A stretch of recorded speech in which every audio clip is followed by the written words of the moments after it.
2月24日，香港演藝人協會會長古天樂率領一眾藝人出席演協春茗派利是活動，副會長錢嘉樂聯同各位理事一同主持。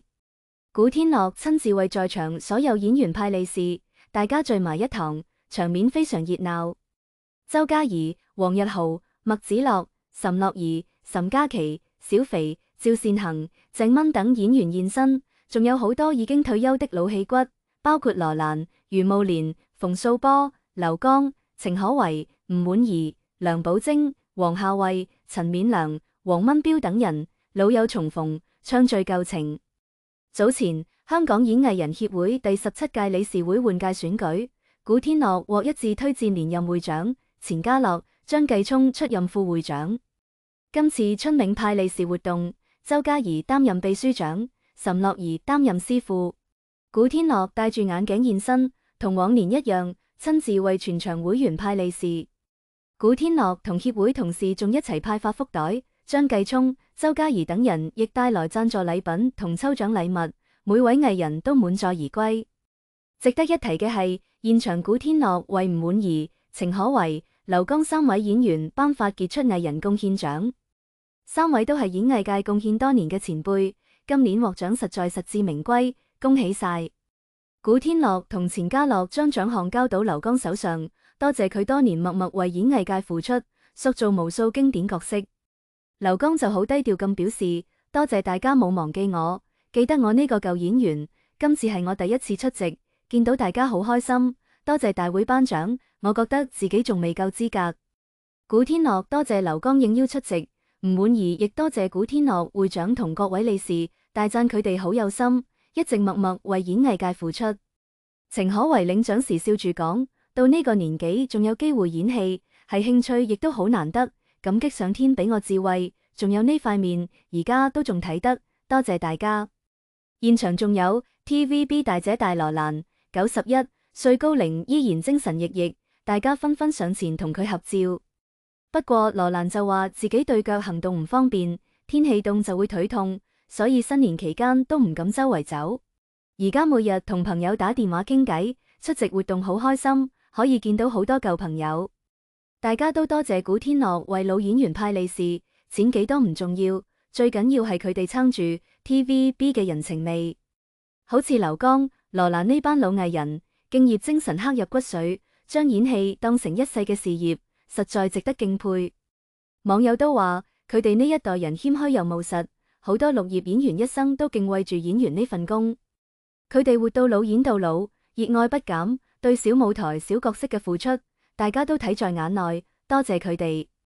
最近頻頻同老友聚會嘅周潤發，尋日又去撐 TVB 舊同事嘅演出，現場仲大方為12月嘅壽星補發大利是，又主動做攝影師，完全冇巨星架子，非常接地氣。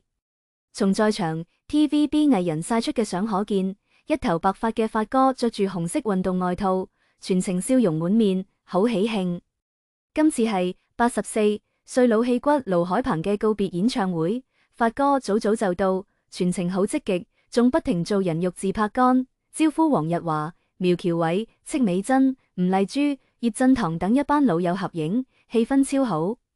84歲嘅盧海鵬係 TVB 金牌綠葉，入行53年，演過《歡樂今宵》、《毒戰》、《蚊雀》等經典作品，亦係第31屆香港電影金像獎最佳男配角。佢比發哥大12歲，同係 TVB 第3期藝員訓練班同學，相識相交超過半個世紀，感情好好。前幾年，盧海鵬因為糖尿病身體好差，行路都有困難，仲曾被預言活唔過79歲。發哥知道之後，每日清晨開車去佢樓下接盧海鵬、包起靜、方平、劉江等組成銀髮跑團一齊晨運，一堅持就係1年幾。經過一段時間鍛煉，盧海鵬慢慢可以唔使鬼杖行足1個鐘，糖尿病症狀亦明顯改善。而今時今日84歲仲可以上台唱歌，多得常年跑步增強體力，佢喺後台都忍唔住感慨，全部都係發哥嘅功勞。熟悉發哥嘅人都知，佢經常跑馬拉松，不時被傳媒拍到跑步相，好注重運動。可能因為年紀漸長，加上身邊好多舊同事、老友相繼離去，令佢對人生有更多體會。除咗平日同跑團一齊鍛煉，發哥同舊同事聚會亦越嚟越密。1個月前，佢自掏腰包邀請近100位 TVB 舊同事聚餐，由當年助理導演到化妝師，只要係佢記得嘅舊面孔，全部有邀請。現場氣氛溫馨到好似家庭聚會。過往傳媒成日報道發哥搭地鐵、行街市用舊手機，被人貼標籤好慳儉，但近年俾人嘅感覺完全唔同。之前陳法蓉亦公開過發哥為舊同事集體慶生嘅相，每位壽星都有大利是。呢個習慣已經維持近2年，每月1次集體生日宴，次次必派利是。今次俾盧海鵬嘅利是就係補發12月嘅生日利是。發哥近年嘅轉變同心態有關，有接近佢嘅朋友透露，發哥成日話人年紀大就特別掛住老朋友，見到當年一齊捱嘅同事，有啲身體差，有啲生活唔順，佢就想為大家做啲嘢。周潤發嘅轉變其實反映住香港娛樂圈一個時代嘅變遷。呢位國際巨星今年都71歲，近年明顯減產，將更多時間留俾生活，留俾老朋友。有人統計過，發哥近3年參加舊同事聚會嘅次數多過拍戲日數，但直到今日仍然有人用孤寒嚟形容佢。其實發哥仲係個發哥，只係要啲時間同閱歷先至真正明白佢。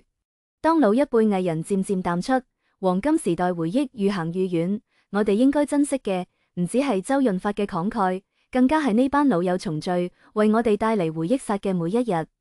因為呢啲日子真係唔多，大家且看且珍惜，亦希望大家多啲善意。鄭則仕亦非常自律，戒咗重油重鹽，3餐清淡，7分飽就夠，風雨不改，堅持運動。經過長時間堅持，整個人脫胎換骨，成功減磅70斤，由270斤減到200斤，膝蓋唔痛，糖尿病指標亦恢復正常，仲順利跑完香港馬拉松10公里。近日鄭則仕發布影片，含淚致謝，尊稱周潤發為師傅，特別要多謝我師傅，在佢指導監督之下，先至可以完成今日嘅夢想。冇劇本，冇炒作，全部都係真心真意。之後社交平台越嚟越多人讚周潤發嘅善心，佢亦憑呢一句真心多謝，實現口碑逆轉。鄭則仕嘅多謝唔係偶然，周潤發嘅善心從來都藏喺無人知嘅細節度。